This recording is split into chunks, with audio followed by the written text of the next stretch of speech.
오늘날 이제 어쩔 수 없이 사회적 거리두기로 인해 가지고 이제는 어디에서라도 유튜브를 통해서 줌을 통해서 우리가 예배 드리지만 여러분 이 질문을 해야 되는 거예요. 당신 시청자입니까? 예배자입니까?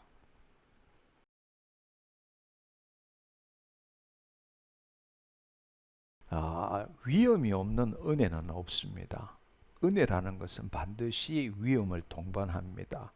그러나 그 은혜를 경험하기 위해서는 기존의 전통이나 기존의 형식을 넘었을 때에 진정한 새로움을 발견하게 되고 하나님께서 주시는 것을 온전하게 누릴 수 있게 된다는 겁니다.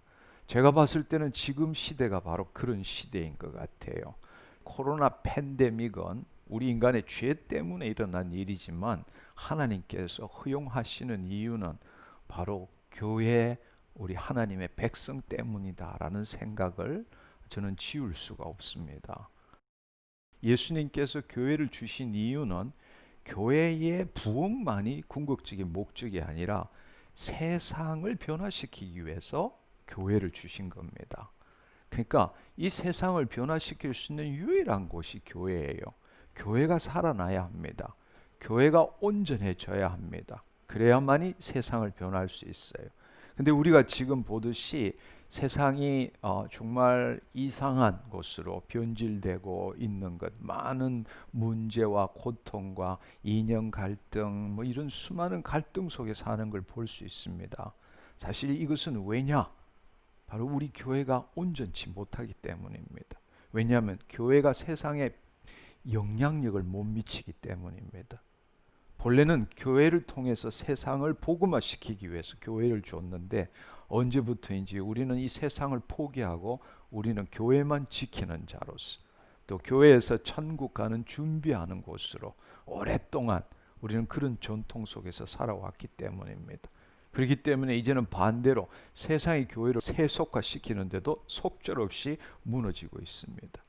이런 이 시대에 주님께서는 코로나 팬데믹을 통해서 교회가 다시금 새롭게 되어지기를 원하고 본래 하나님이 뜻하셨던 교회로 세워지기를 원하시는 거죠. 근데 어떤 것이나 오랜 세월이 지나면 이 화석화되고 조직화되고 전통, 죽은 전통이 생기고 형식화되는 것들은 당연한 이야기입니다. 그래서 하나님께서 지금은 이 세상을 흔드는 게 아니라 제가 보기에는 교회를 흔들고 계세요. 교회를 흔들고 계셔서 교회뿐만 아니라 신자들이 다시금 하나님의 자녀로 회복되기를 기다리고 계시고 이제는 이 다음에는 이제는 정말 눈에 보이지 않는 전쟁이 일어날 때 하나님의 군사만이 이길 수 있는 그런 시대가 온다라는 것입니다. 그래서 하나님께서는 지금 군대를 징집하고 계시는 거죠. 코로나 팬데믹 이전까지는 세상이 글로컬라이제이션이었습니다. 세상이 하나 되었어요. 그래서 우리가 이 특별히 한국민에 있어서도 가장 즐거움이 뭔가 하면 해외여행이에요. 해외여행. 그래서 지금 완전히 이 바닥난 것이 항공사들이잖아요. 이 세상을 땅끝까지 여행하는 것이 우리가 돈을 벌고 부가 일어났을 때에 그게 전부라고 생각한 거죠. 근데 코로나 팬데믹을 통해서 하나님께서는 이 사회적 거리두기를 전 세계로 행하셨습니다. 그것은 왜냐하면 다른 세계를 보라고 말씀하시는 거예요. 우리는 눈에 보이는 우리의 감각으로 인지하는 세상만이 전부라고 생각합니다. 그러나 예수님이 2000년 전에 이 땅에 오셔서 그 세상이 전부가 아니라 내가 너에게 말하는 세상으로 오라. 율법과 선지자는 요한의 때까지 이제로부터 하나님 나라 복음이 선포되니 모든 민족이 그리로 침노하리라 말씀하셨습니다. 바로 하나님 나라입니다. 눈에 보이지 않는 세상. 우리 믿는 자들도 영적으로 깨어있지 못하고 이 세상을 구경하고 이 세상에 경험하는 게 전부라고 생각하지만 하나님께서는 사회적 격리를 통해서 새로운 세상을 보게 만드신 겁니다. 우리 인간들이 서로 대면하는 그것이 전부라고 생각하는 이 시대에 정말 중요한 것은 하나님과 대면한 것이 더 중요하다. 너희가 모이는 것이 왜 모이느냐? 너희들끼리 모여서 바벨탑 쌓으려고 하느냐? 정말 중요한 것은 나와 대면하는 것이 더 중요하다라고 가르치시는 거예요. 예수님께서 2000년 전에 이 땅에 오셔서 우리에게 전하신 그 하나님의 나라, 하나님 나라는 또 다른 영적 세계를 말하는 거예요. 눈에 보이는 세계가 아니에요. 눈에 보이지 않는 세계예요. 여러분 한번 생각해 보세요. 바리새인들이 물었을 때 당신이 말하는 하나님 나라가 언제 옵니까? 이렇게 했을 때 예수님께서 하나님 나라는 눈에 보이는 것이 아니라고 말씀하셨어요. 그 말은 무슨 말입니까? 우리의 감각으로 인지될 수 있는 세계가 아니다라는 이야기. 여기 있다 저기 있다 말 못한다 이 말은 무슨 뜻입니까? 시간을 시공간을 초월한 영원히 현존하는 세상이란 말. 영이요 생명이신 말씀의 세상이라고. 할렐루야. 그리고 그분께서는 하나님 나라는 너희 안에 있느니라. 우리는 지금 이 세상만이 전부라고 생각할 수 있지만 그보다 더 큰 어둠의 세상은 바로 이 세상에 대한 생각으로 이 세상을 바라보는 우리의 마음이란 말이에요. 어둠의 세상이라고. 그래서 예수님이 빛으로 오신 거란 말이에요. 그 빛을 우리 마음에 비추심으로써 우리의 이 어두운 세상이 바로 하나님 나라로 변하는 걸 원하시는 거라고. 우리가 모이는 것은 궁극적으로 흩어지기 위해서 모이는 것이지 모이는 자체가 궁극적인 목적이 아니라고. 무슨 말인지 이해하시겠어요? 우리가 싸워야 될 곳은 우리의 삶터 일터지 교회가 아니라고. 우리는 흩어지기 위해서 교회에 모이는 거란 말이에요. 근데 우리는 너무나 오랫동안 교회에 모여만이 신앙이고 교회에서 뭔가를 모여서 해야만이 그게 진짜다 이렇게 생각하고 살아온 거예요. 여러분 오해하지 마세요. 교회에 모이지 말라는 뜻도 아니고 교회 모임이 잘못됐다는 것도 아니라고. 그러나 본질을 잃어버린 형식은 쇼밖에 안 되는 거란 말이에요.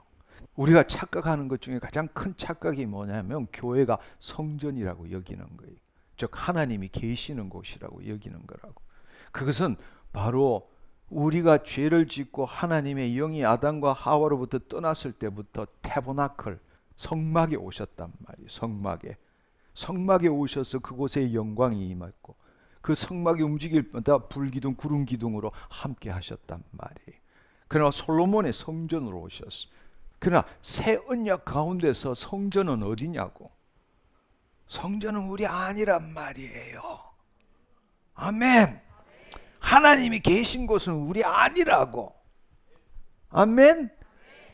고린도전서 6장 19절 20절의 말씀에 하나님의 성령이 거하는 성전, 너희가 하나님의 성령이 거하는 성전인지 알지 못하느냐. 너희는 너희 것이 아니라 값주고 피값 주고 샀으므로 너희 몸으로 하나님께 영광 올려드려라 말씀하신단 말이에요.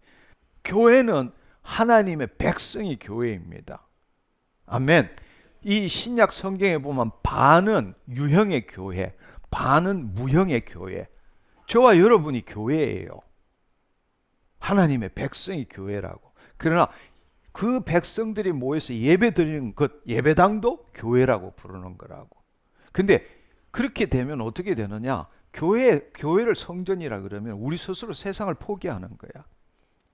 그러니까 우리가 착각하는 것이 뭔가 마태복음 16장에 처음으로 교회에 대한 이야기가 나온단 말이에요.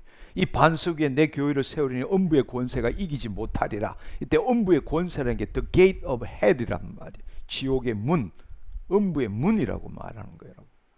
그리고 그 다음에 내가 너에게 천국 열쇠를 주리니 말씀하셨어요. 이 땅에서 묶을 때 하늘에서 묶일 것이, 이 땅에 풀 때 하늘에서 풀리라고 말씀하셨어요. 근데 우리는 이 교회를 성전이라고 착각하니까 성전을 사수해야 되니까 그 천국 열쇠를 가지고 교회 안에서 걸어 잠그고 마귀들이 못 들어오게 만든 게 우리가 해야 될 일이라고 생각한 거라고.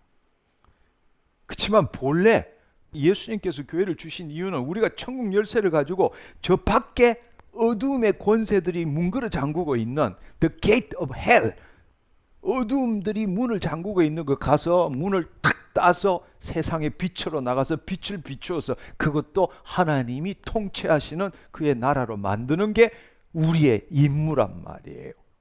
아멘. 근데 우리는 언제부터인지 교회를 도피처로 생각해 왔어. 1터 3터는 포기하고 시간만 되고 뭐만 하면 교회에 모여서 사는 거라고. 그러니까 우리 스스로가 세상을 포기해버린 거란 말이에요. 사실은 우리에게 천국 열쇠를 주고 이 땅을 다스리는 존재로 우리를 구원시켜 주시고 거듭나게 하셨고 영적 권세를 주셨는데 그걸 제대로 못 사용하는 거란 말이에요.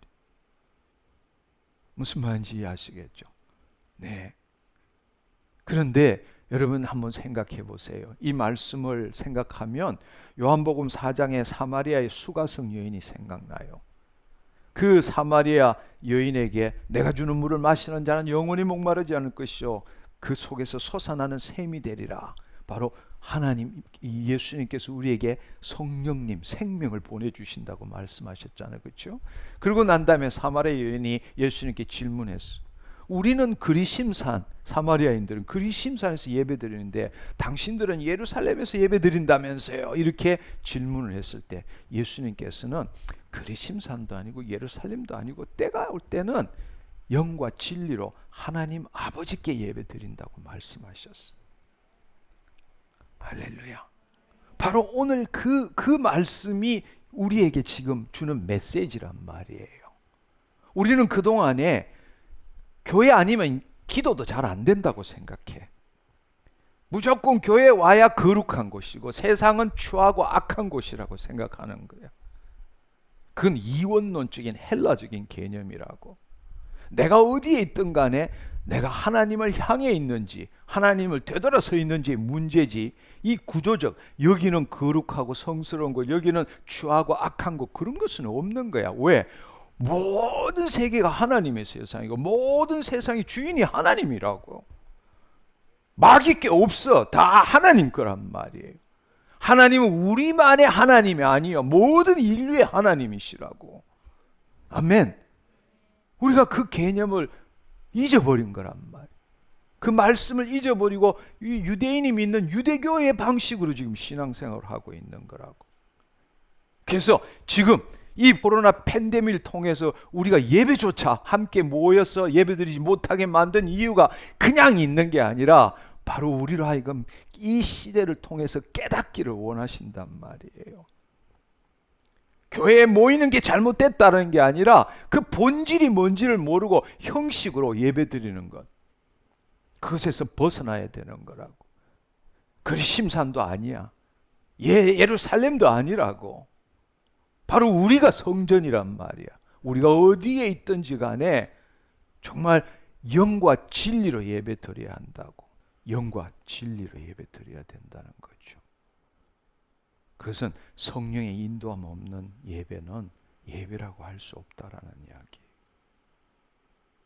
무슨 말인지 이해하시겠어요? 예.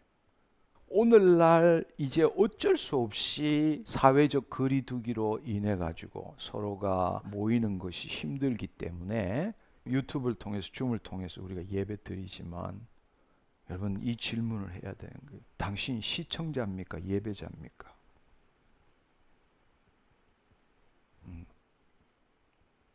당신 시청자입니까? 예배자입니까?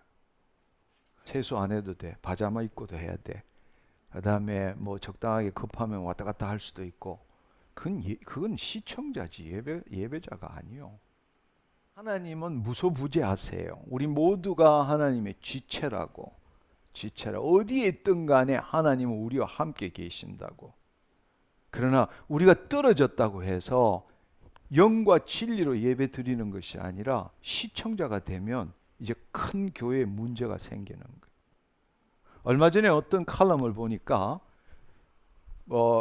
교회 성도들 중에 3분의 1이 다시금 원위치로 돌아가면 나 교회 안 나갈래. 그냥 유튜브로 아니 이 줌으로 예배 드릴래라는 사람이 3분의 1이 나왔다라는 겁니다. 이미 이제는 옛날로 돌아간다는 건 있을 수가 없어요. 그래서 많은 전문가들이 뭐냐 복잡계라고 그래요. 복잡계는 뭔가 추론해서 만들어낼 수 있는 게 아니라는 거예요. 왜냐하면 한 번도 가보지 않는 길, 한 번도 경험한 것이 못 되기 때문에 과거의 데이터 가지고 아무리 돌려봐야 뭔가 찾아낼 수 있는 게 아니다라는 뜻이란 말이에요.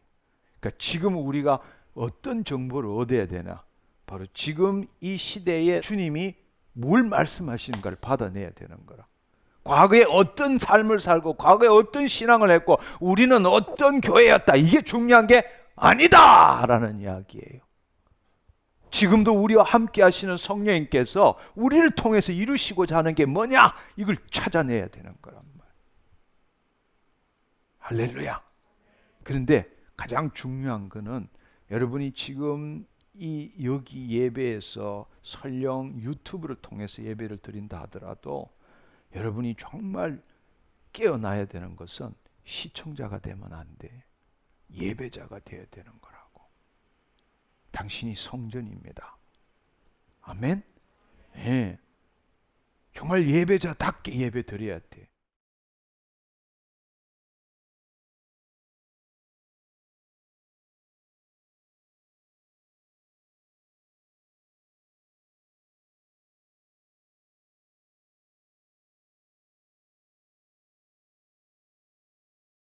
지금 이런 사회적 거리두기에서 우리가 정말 깨어 있어야 될 것은 우리가 과거와 다르게 모여라는 이야기예요. 과거와 다르게. 그냥 우리끼리 뭐 잘해보자 이런 것이 아니라 이제 깨어서 이 영적 공동체가 얼마나 소중한 것인지를 알아야 돼. 앞서 말한 것이 3분의 1이 더 이상 교회 안 나오겠다 말한 것처럼 사회적 거리두기가 길어지면 자기도 모르게 영적 거리두기가 일어나는 거예요. 교회는 영적 공동체라고. 인간의 모인 공동체가 아니라고. 근데 안타깝게도 좀 솔직하게 말하면 기존의 일반 교회에 있어서는 예배 시간만 예수주의고 나머지는 다 공자가 주인이야. 무슨 말인지 이해하시겠어요? 서열이 있고 전통이 있고 관습이 있고 이해가 있고 뭐 이런 것들이 사실은 말씀보다 훨씬 더 중요해. 그 예배 시간에만 말씀을 이해하고 아멘 하지만 딱 나오면 벌써 장로, 권사부터 시작해서 우리가 해오던 관습, 이 전통 이런 것들이 쫙 자연스럽게 이루어지는 거란 말이에요. 그 교회 주인이 예수가 아니고 예수님이 아니고 공자야, 공자. 그러니까 우리는 그 공동체의 영향을 받을 수밖에 없고 그 공동체는 집단 폐쇄적 이기주의 공동체라고. 집단 폐쇄적이고 이기주의 공동체. 우리 교회, 우리 식구 모든 게 그래. 그 우리가 아니면 다른 사람이 아니고 적이야, 적. 늘 그런 사고방식으로 우리는 살아왔다고. 평등, 공의, 정의, 사랑 그건 우리가 예배 때만 이야기하는 거지. 나가면 유교주의가 훨씬 더 강하게 역사하는 게 교회란 말이에요. 근데 그렇게 되면 우리는 여러분이 잘 생각해야 되는 것은 우리는 살면서 어떤 영역에서나 무형이든 유형이든 공동체의 영향을 받아요. 가정도 가정의 영향이 있고 직장도 직장 나름대로의 공동체에 특별히 spiritual atmosphere, 영적 분위기가 있는 거예요. 근데 자연스럽게 가장 강력한 그 공동체 분위기에 영향을 받을 수밖에 없고 그 영향이 다른 공동체, 영역에 있는 다른 공동체에도 영향을 미치는 거라. 교회에서 우리가 모임을 하고 예배드리고 그렇게 할 때에 비록 깨어있지 못하더라도 우리 나름대로 우리끼리 대면하고 하더라도 그 안에는 성령님이 함께 하시고 코이노니아, 성령 공동체가 된 거라고.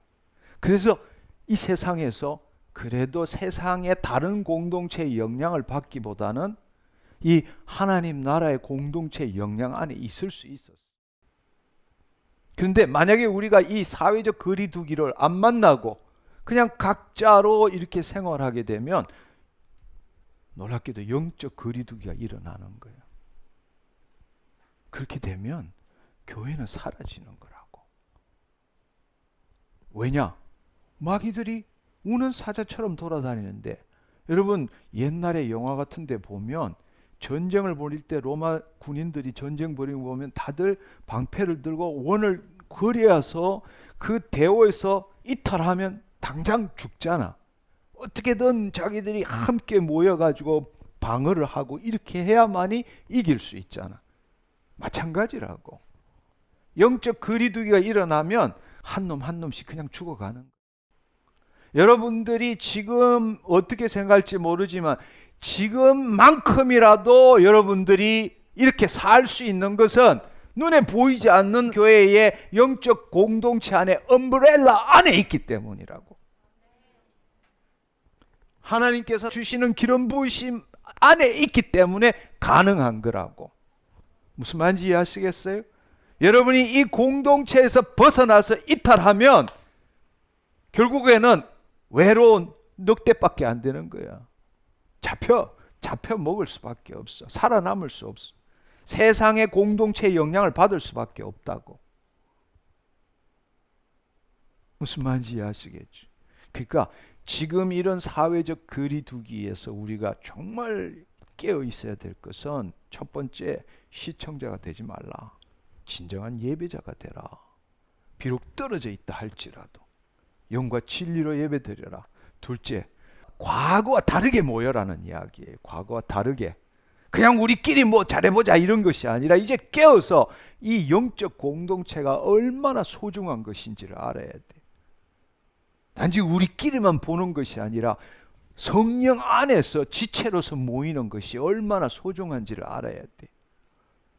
영적 공동체에서 이탈하면 안 된다고.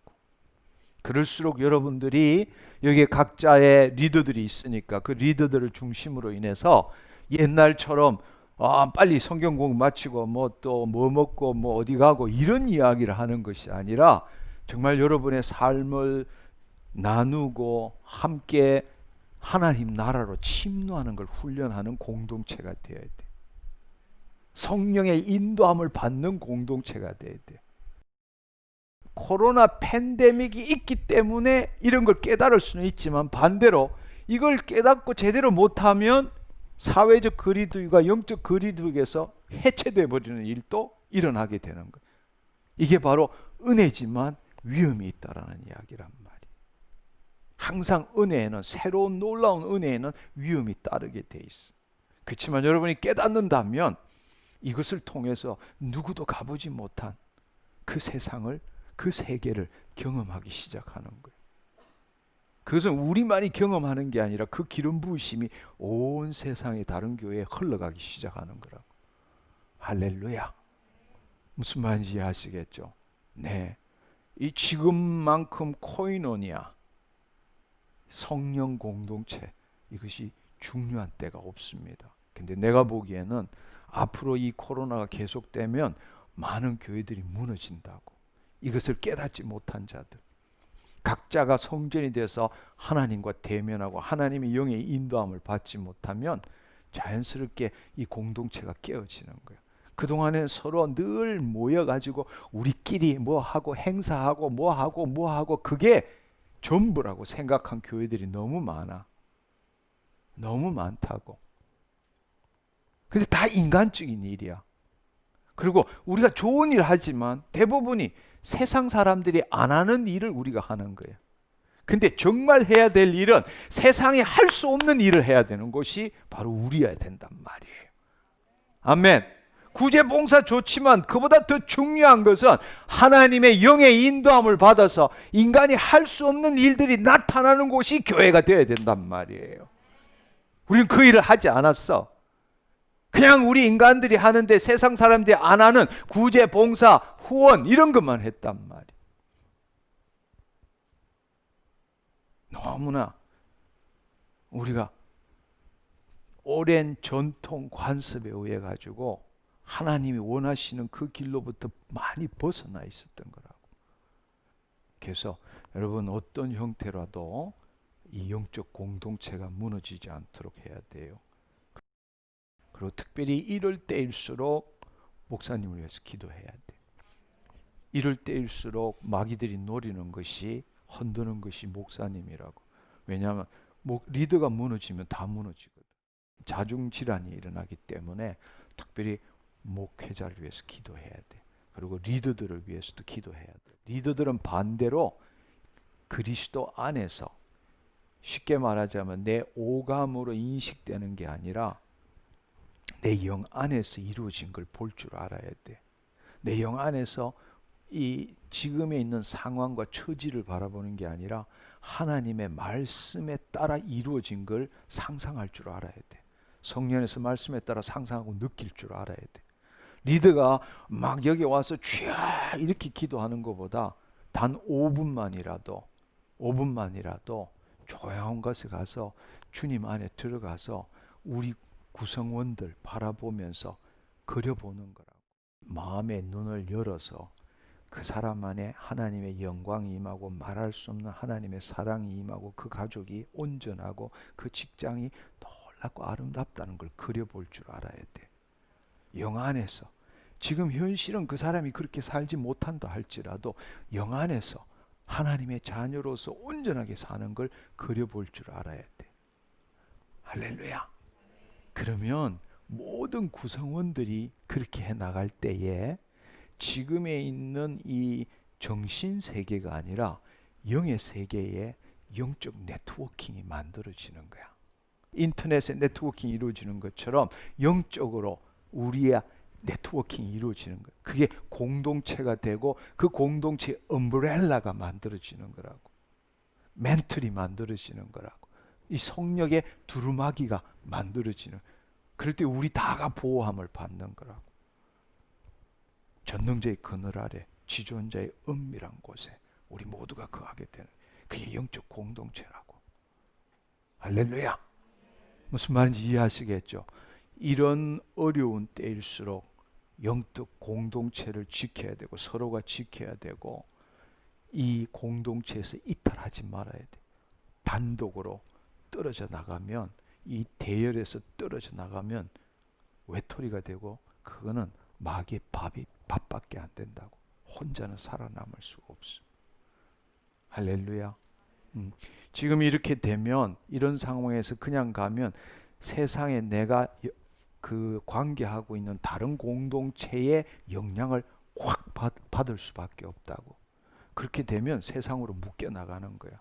이럴 때일수록 모이지 못한다 할지라도 영적 공동체가 이루어져야 돼서 우리는 이 공동체에서 주신 그 하나님의 생명을 다른 데에 부어내는 일을 해야 돼. 이럴 때일수록. 그래서 나는 이걸 어떻게 보는가 하면 그리스도인에게는 절호의 찬스라는 이야기야. 복음을 전할 수 있는 절호의 찬스라고. 매력 있는 사람으로 살 수 있는 절호의 찬스라고. 왜냐하면 먹고 사는 게 아니라 이 영적으로 혼돈하고 불안하고 어떻게 돼야 될지 모르는 이런 사람이 무지 많은데, 바로 그런 사람들을 우리가 끄집어서 이 공동체에 집어넣을 수 있는 절호의 기회라는 이야기예요. 할렐루야. 이 기회를 우리가 살려야 돼요. 그래서 여러분 우리 안에서는 킹덤 빌더이지만 밖에 나갈 때는 매력 있는 사람이 되어야 되는 거죠. 여러분 품격 있게 삽시다. 하루를 살아도 오늘 이 하루 멋지게 살아야 돼. 여유 있게 살아야 돼. 그것은 돈이 많아서 시간이 많아서가 아니라 마음의 문제라고. 하나님과 생명적으로 연결됐을 때는 여유가 있고 풍성함이 있고 품격이 있는 거라고. 무슨 말인지 이해하시겠어요? 지금 이 순간이 나한테는 소중한 거라고. 당신은 언제 행복하냐? 뭐 되면 아니요. 모두가 지금 이 순간 여기가 가장 행복합니다. 그렇게 말할 줄 알아야 돼. 할렐루야. 내 실제는 지금 이 순간 여기라고. 오늘이 어떻다 할지라도 앞서 기도한 것처럼 아직 열어보지 않는 주어진 선물, 그것이 하루잖아. 내 삶을 사는 게 아니잖아. 내 안에 계신 하나님이 하루를 살게 하시는 거잖아. 이거 얼마나 놀라운 일이에요. 시청자가 되지 말고 예배자가 됩시다. 아멘. 그래서 이 사회적 거리두기를 영적 거리두기로 바꾸지 말고 이럴 때일수록 영적 공동체가 더 단단해지도록, 그렇게 함으로 저 떠다니고 돌아다니는 영혼들 오히려 우리 공동체 안에 집어넣는 그런 교회가 되었으면 좋겠습니다. 아멘.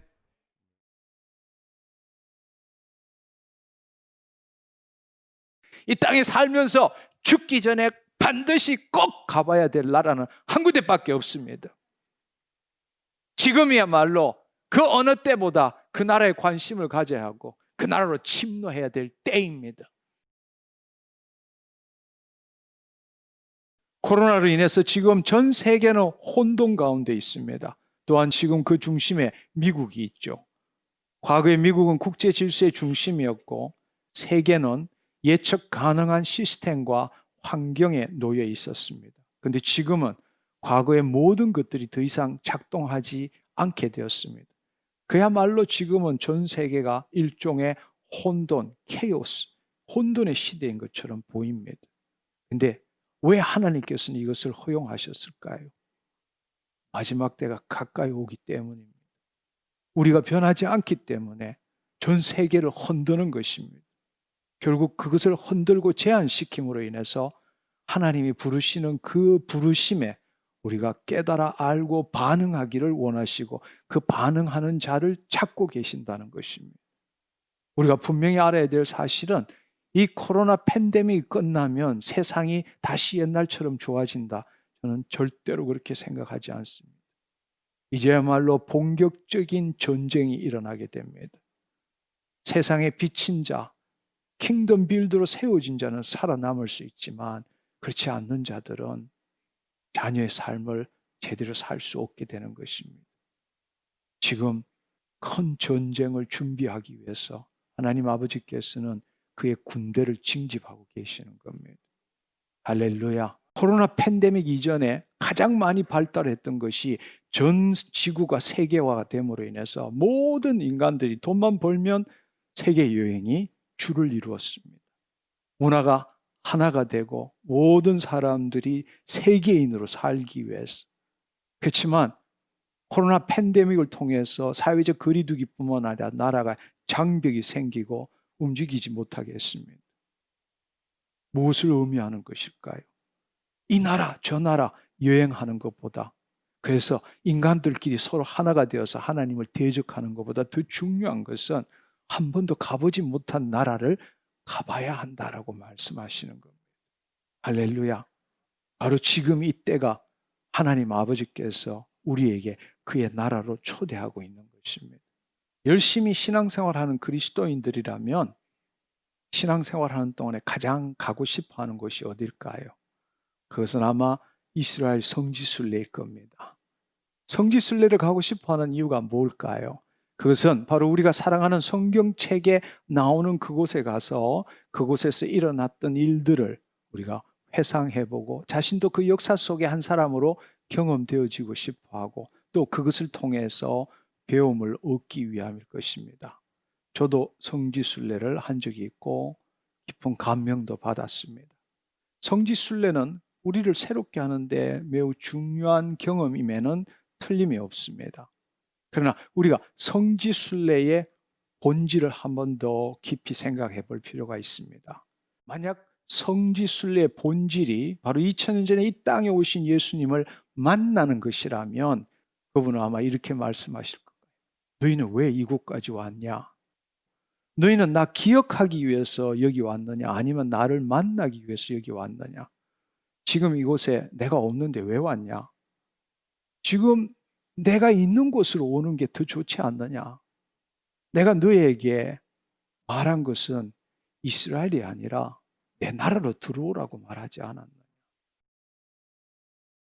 성지는 죽은 사람을 기리기 위해서 찾는 곳이지만 우리가 정말 알아야 될 사실은 예수님께서는 부활하셔서 지금도 살아계신다는 것입니다. 그분은 지금 그의 나라, 그리스도 나라에 계십니다. 이스라엘이라는 성지에 계시는 것이 아니라 그분은 지금 하나님 우편에도 계시지만 우리 안에도 계십니다. 그것이 바로 하나님 나라입니다. 오늘 이 세상의 상황은 마치 창세기 11장, 12장의 이야기와 같다고 생각이 됩니다. 창세기 11장을 보면 노아의 방주 후에 그 노아의 자손들이 다시 반역하기 시작했습니다. 그들은 동방 시날 평지에 가서 그곳에서 함께 모여서 지내면서 서로 이 벽돌을 만들고 견고히 굽고 이 벽돌을 돌로 대신하여 역청으로 진흙을 대신하고 자신들이 발견한 과학적인 모든 기술을 동원해서 성읍과 탑을 건설하고 탑 꼭대기를 하늘에 닿게 하여 우리 이름을 내고 온 지면의 흩어짐을 면하자, 이렇게 한 것입니다. 이 노아의 홍수의 두려움 때문에 인간들이 함께 모여서 우리 서로 함께해서 바벨탑을 쌓아서 하나님처럼 되자, 다시금 하나님이 필요한 것이 아니라 우리가 하나님과 같은 신적 존재가 되고자 했던 것입니다. 그럴 때에 여호와께서는 그들을 온 지면에 흩으심으로 그 도시를 건설하지 못하게 하셨습니다.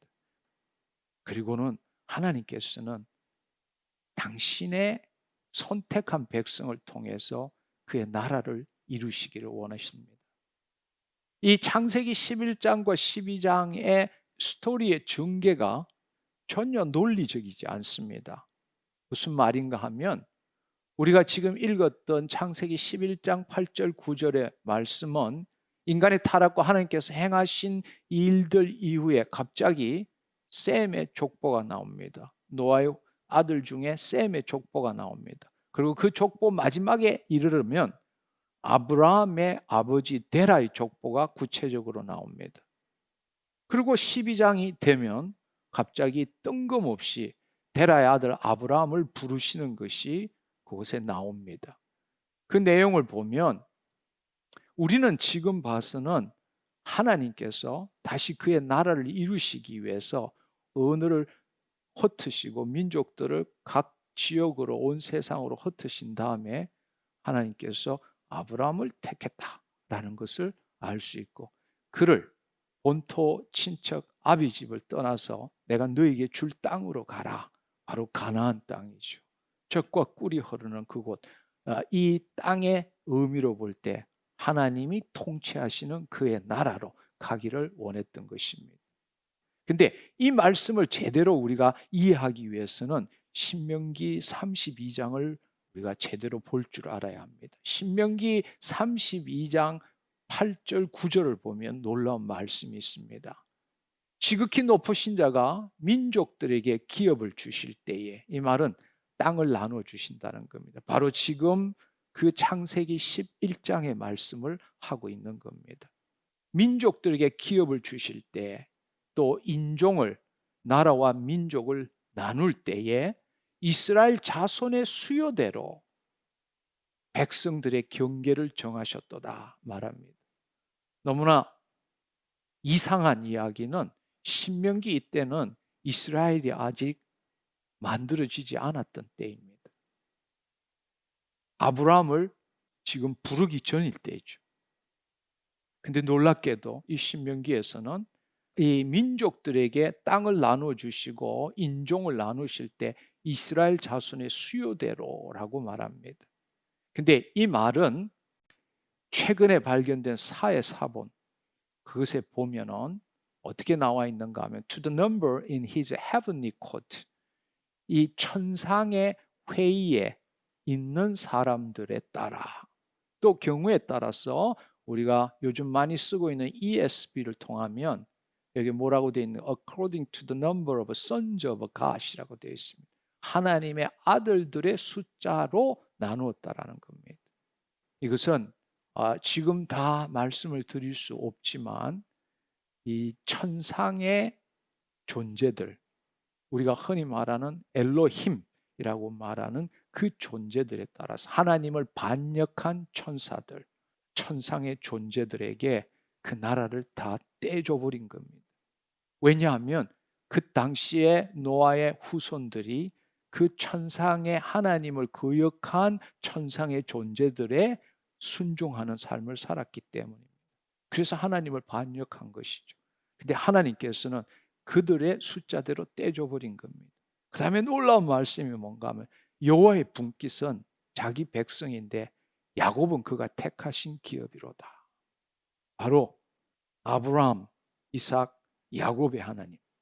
바로 그 야곱을 하나님께서는 택하신 겁니다.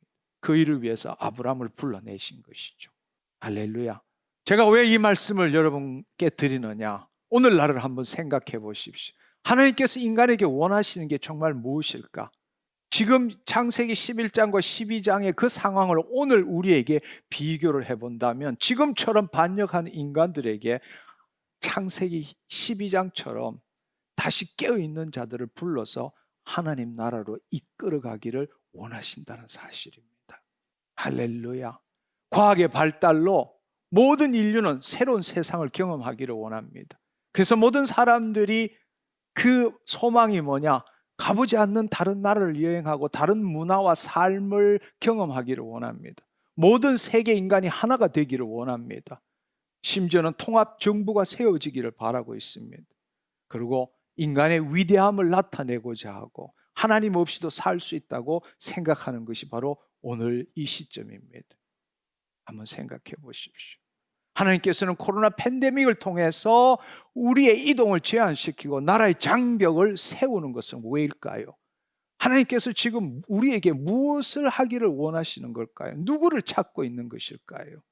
그것은 바로 하나님의 분기신 그 땅, 그의 나라에서 살 그의 백성을 찾고 있는 것입니다. 그 나라는 세계화를 통해서 물리적으로 떨어져 있는 다른 나라를 가보는 것이 아닙니다. 그 나라는 돈이 많아도 아무리 교통수단이 있어도 시간과 여유가 있어도 다른 사람과 함께 갈 수 없는 곳입니다. 주님이 정말로 원하시는 것은 이 세계가 글로벌라이제이션, 세계화가 되어서 모든 인류가 하나가 되고 모여서 우리끼리 뭔가를 해보는 하나님을 대적하는 창세기 11장과 같은 그와 같은 삶을 사는 오늘 이 시점에 하나님께 거역하는 것이 아니라 그 거역하는 사람들을 내버려 두고 바로 지금 이 시간에 깨어서 그의 나라를 구하는 자들 찾고 계신다는 사실입니다. 하나님은 바로 창세기 12장과 같은 아브라함을 불러서 그의 나라로 들어갈 자를 지금 찾고 있는 것입니다. 하나님의 영이 없는 자는 죽었다 깨어나도 그 나라가 알지도 못하고 들어갈 수도 없는 겁니다. 근데 안타까운 사실은 하나님의 영으로 거듭난 우리가 그 나라가 뭔지도 모르고 알지도 못하고 들어가지도 않고 있다는 것이 바로 하나님이 눈물을 흘리고 안타까워하는 이유이고 바로 오늘날과 같은 코로나 팬데믹을 허용하시는 이유라는 겁니다. 하나님 나라를 왜 우리는 여행해야 하는가? 그 나라로 들어가면 모든 것이 우리에게 더해지기 때문입니다. 한마디로 말하면 이 땅에서 은혜의 삶을 살 수 있기 때문입니다. 할렐루야. 네. 은혜의 삶이라는 것은 내가 추구해서 획득하는 삶이 아닙니다. 이미 영의 세계에서 이루어진 것을 이 땅에 나타내는 삶을 산다는 겁니다. 그게 은혜의 삶이에요. 할렐루야. 이 세상의 시공간 안에 환경이나 다른 사람이나 물질에 혹은 내 생각과 감정 그리고 내 육신에 묶이지 않는 참 자유의 삶을 살 수 있기 때문입니다. 지금이야말로 이 세상을 사랑했던 우리에게 세상이 흔들리게 하심으로 인해서 우리로 하여금 이 세상에서 벗어나게 하시고 하나님 나라로 침노하도록 하나님이 부르시고 있고 우리는 그 부르심에 응답해야 할 때입니다. 아멘. 지금이야말로 교회는 여행할 때입니다. 단체로 성지순례 가는 대신에 단체로 하나님 나라로 여행할 때입니다. 할렐루야.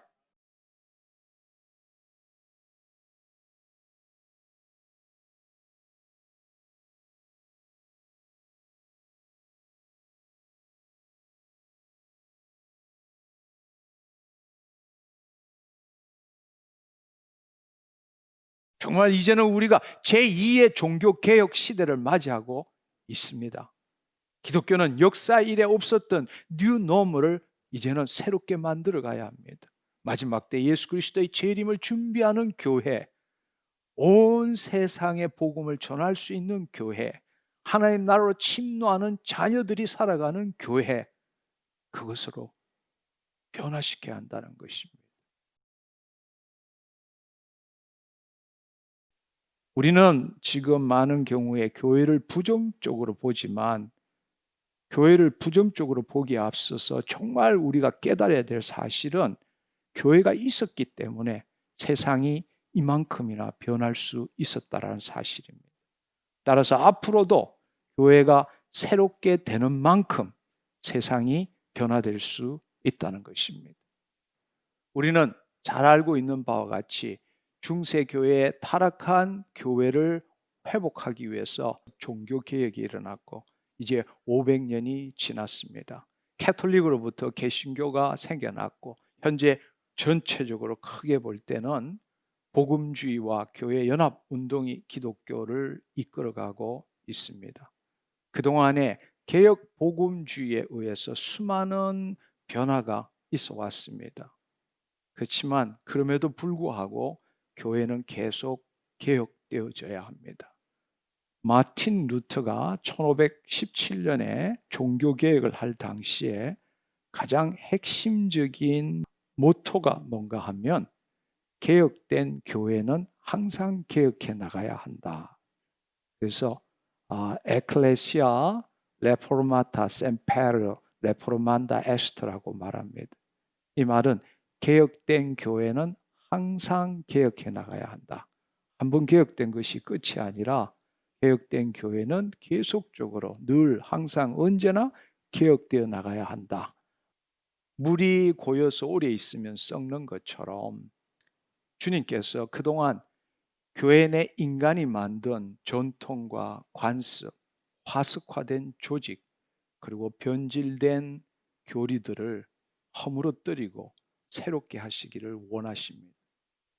그것은 흔히들 많이 주장하는 칼빈주의로 돌아가자 그런 뜻이 아니라 16세기에 칼빈이 성령의 조명으로 말씀을 새롭게 보았던 것처럼 우리도 지금 칼빈의 마음으로 이 시대에 성령님께서 말씀을 통해서 뭐라고 하시는지를 우리는 듣고 받아들여야 한다는 뜻입니다.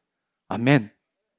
1517년의 종교개혁의 그 교리적 개혁의 핵심은 우리가 잘 아는 솔라 그라시아 오직 은혜, 솔라 피데 오직 믿음, 솔라 스크립투라 오직 말씀, 이것이 개혁의 핵심이었습니다.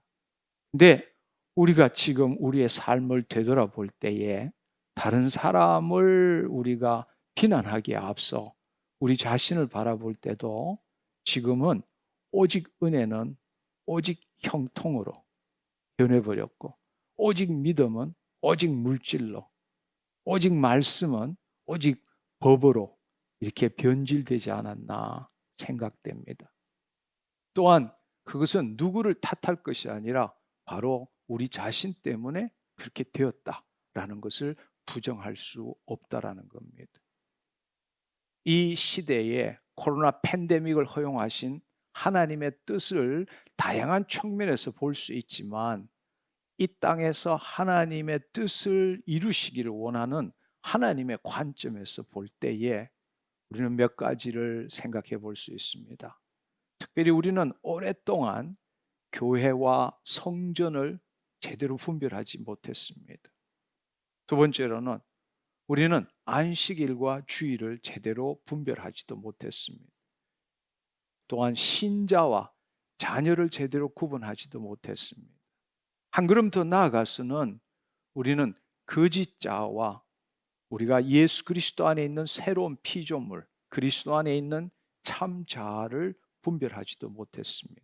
지금의 현실에 있는 세상과 그 현실에 대한 내 생각으로 만든 가공 세상과 또한 그 너머에 있는 우리 안에 있는 하나님 나라를 제대로 분별하지 못했습니다. 마지막으로는 오랫동안 우리는 기복신앙, 번영신앙과 하나님 나라의 신앙을 제대로 분별하지 못했습니다. 모든 일과 사건에 있어서 본질을 위한 형식은 매우 중요하지만 본질이 사라진 형식은 껍데기일 뿐이고 쇼일 뿐입니다. 기독교 내에서는 그동안에 500년이 지나는 동안에 여러 면에 있어서 본질이 없는 형식만을 중요시한 것들이 꽤나 있는 것 같습니다. 기독교 역사의 흐름을 볼 때에 저는 지금이 바로 제2의 종교개혁 때라고 생각합니다. 왜냐하면 세상이 교회를 지금 세속화시키고 교회는 속절없이 무너지고 있기 때문입니다. 이 코로나 팬데믹 가운데서도 세상을 흔드시면서 우리의 마음을 흔드시면서 하나님께서 성령을 통해서 하시는 말씀을 우리는 들어야 하고 우리는 개혁해야 하고 새로운 뉴 노멀을 만들어 가야 될 때라고 생각합니다. 제1의 종교 개혁이 교리적 개혁이라면 이제 우리가 해나가야 될 제2의 종교 개혁은 이 그리스도인의 삶의 개혁이 되어야 합니다. 무형의 교회라는 이 하나님 백성의 내면의 개혁이 필요할 때입니다. 그것은 바로 하나님 나라의 자녀의 삶을 사는 것이죠. 우리는 이 땅에서 교회에서 신앙생활을 했지만 예수님께서 이 땅에 교회를 주신 이유는 그 교회를 통해서 우리가 하나님 나라로 침노하고 이 땅에 도래한 하나님 나라의 삶을 살기를 원하시기 때문입니다.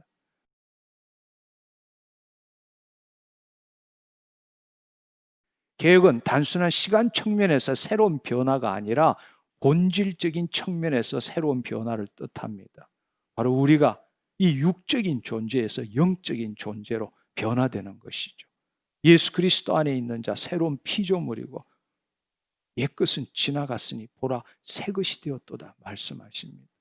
이것은 점진적인 변화를 말하는 것이 아니라 트랜스포메이션, 본질적인 우리의 존재의 변화를 말하고 있는 것입니다.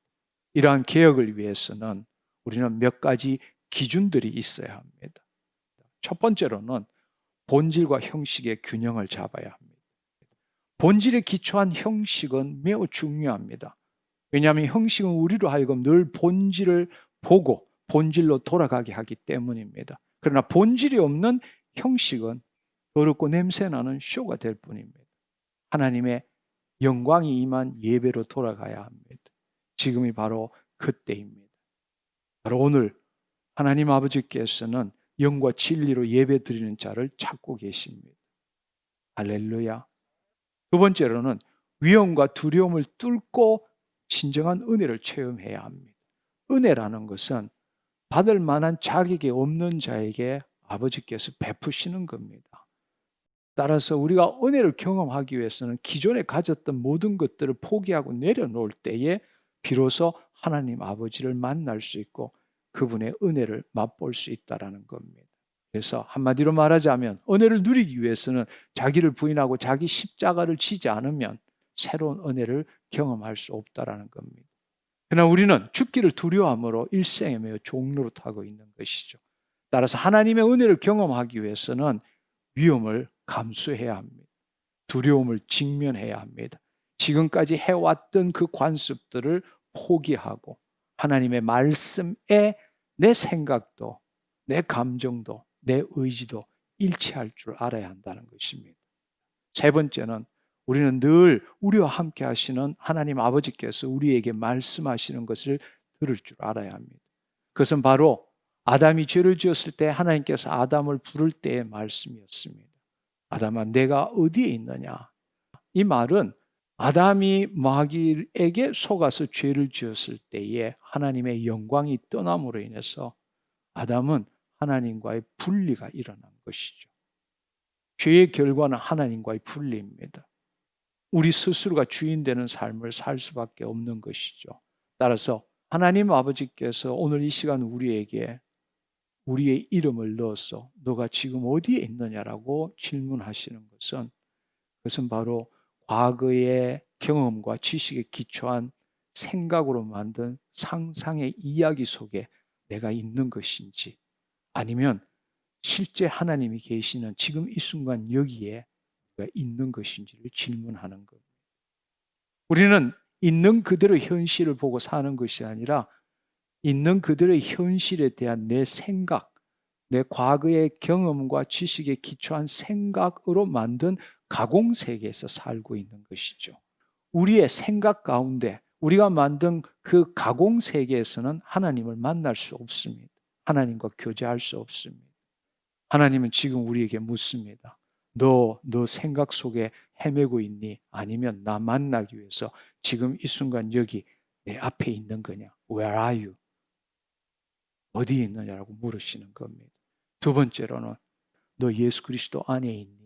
예수 그리스도 밖에 있니? 라고 하나님께서는 지금 우리에게 질문하고 계십니다. 그러나 우리가 거듭났다면 그분은 우리 안에 계시고 나는 죽고 그리스도를 나타내는 삶을 살아야 합니다. 그것이 바로 예수 그리스도 안에 있다라는 것입니다. 근데 너무나 안타깝게도 많은 사람이 여전히 2000년 전에 이 땅에 오신 예수님을 믿는 신앙생활을 하고 있습니다. 우리는 예수 그리스도 안에서 새로운 피조물이 된 것입니다. 할렐루야. 여러분, 오늘 이 시간에 여러분들이 오늘 이 말씀을 듣고 바로 지금이 개혁의 때고 내 자신을 개혁해야 될 때고 하나님 나라로 침노해야 될 때고 지금까지 낮은 에너지로 세상에 독을 뿌리며 살았다면 이제 하나님 나라로 침노해서 그 하나님의 영광을 이 세상에 나타내는 존재로 살아야 되는 것을 안다면 오늘 이 시간에 성령 충만함을 받으시고 돌아가셔서 여러분의 가정, 여러분의 교회, 여러분의 삶틀을 변화시키기를 축원합니다. 아멘.